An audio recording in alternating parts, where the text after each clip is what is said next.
Chapter 133. Hiram barreled out of the woods by Lancaster Pond, his eyes barely open, his arms swinging powerfully up and down. He was a man running for his life. The rain strafed him like bullets.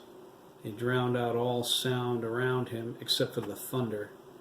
He crossed the beach's grassy section with images of Steve Austin in his head. Better, stronger, faster, Hiram thought. Oh yes, have to move faster. Hiram hit the wet sand, lost his balance, and his feet slid out from under him. He hit the ground with a thud. His chest heaved as he fought for breath.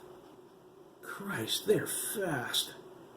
He glared around the pond. Nobody in town knew the woods or the trails better than he did.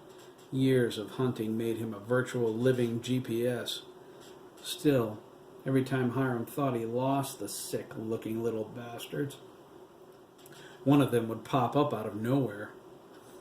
He charged full bore down the trails along the southeastern section of the cliffs that bordered town. He made it to the trail that led to the pond, only to find they were already there. It was as if they knew where he was going. 3 zombies were right in front of him, in the middle of the path. They cut cross-country, Hiram thought, right through the woods. He caught them off guard when he lowered his head and plowed through them.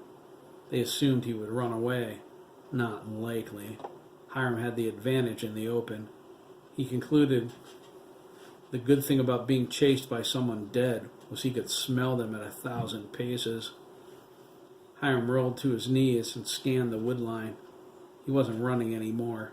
He took on the lot of them in the barnyard and lived. There were only 3 of them after him now. He would take them down right here on the beach.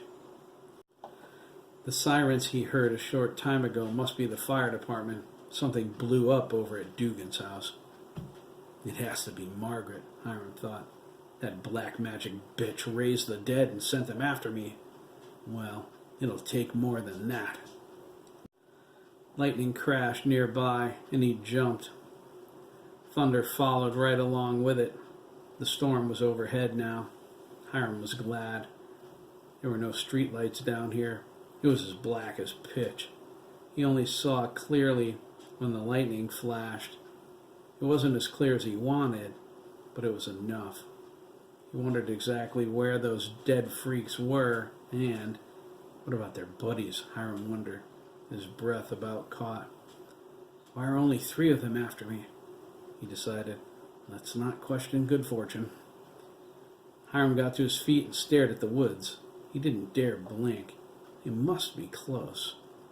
He needed to be ready for them.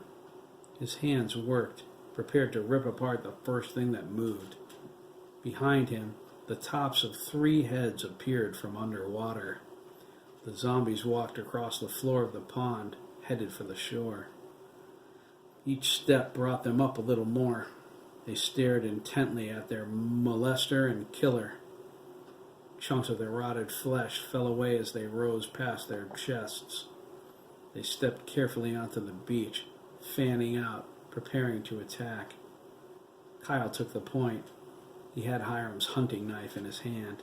He intended to use it on the farmer the same way the farmer used it on him. The other 2 zombies followed his lead. The wind shifted in Hiram's direction. One whiff of the breeze and the farmer knew where they were. Hiram spun around and caught Kyle by the wrist as his arm came down to strike. His eyes went insane. His face twisted with rage. He gripped the knife out of Kyle's hand, drew back, and shoved it into his temple. Kyle stumbled back and yanked it out, howling. Stinking pus oozed down the side of his face. You monster, Kyle spat. You can't kill me twice. Yeah, Hiram shot back. Come a little closer, McGuire. I'll rip your stinking head off. One of the zombies dove and caught Hiram's ankle. Hiram recognized him. His name was Will Weber. He used to like to walk alone in the woods in Vernon. Johnny Mildower was the other corpse, a runaway from East Windsor. He launched at the farmer's free ankle, but Hiram lifted his leg out of the way. Johnny flopped onto the sand. Hiram crushed his rotted head with his work boot. Hiram hollered in triumph. Take that, you stinky, nasty little bastard. Will bit into Hiram's calf. His holler turned into a cry of pain. Hiram bent down and grabbed the zombie by the hair. Will's scalp slipped off in his hand. Hiram's jaw dropped open. Kyle sprang up, grabbed the scalp, and jammed it into Hiram's mouth. He held his hand over it so the farmer couldn't spit it out. Hiram went ballistic as he struggled to breathe. He twisted Kyle's fingers back with all of his strength. He snapped the zombie's arm off at the elbow and beat him with the pus-covered end of it. He spat the chewed-up scalp into his face. Kyle fell back. Hiram kicked Will off of him and beat him too. He went into a frenzy, tearing at their flesh, dismembering them, and tossing their body parts all over the beach. Hiram jumped up and down on them until they were slimy blobs of quivering muck. "You lose," he sang. He unzipped his fly and pulled out his penis. He urinated on their remains, laughing as he spelled out, "Hiram was here," in big, bold yellow letters. Hiram zipped up and stumbled away, wiping his hands on his shirt. He needed shelter from the rain and a place to dry out. He needed to know if he were on the run. He prepared for that possibility. He had a lot of money stored in offshore bank accounts. Hiram was a child molester, a mass murderer, and a lunatic, but he wasn't a moron. He couldn't go home, but he knew a nearby haven.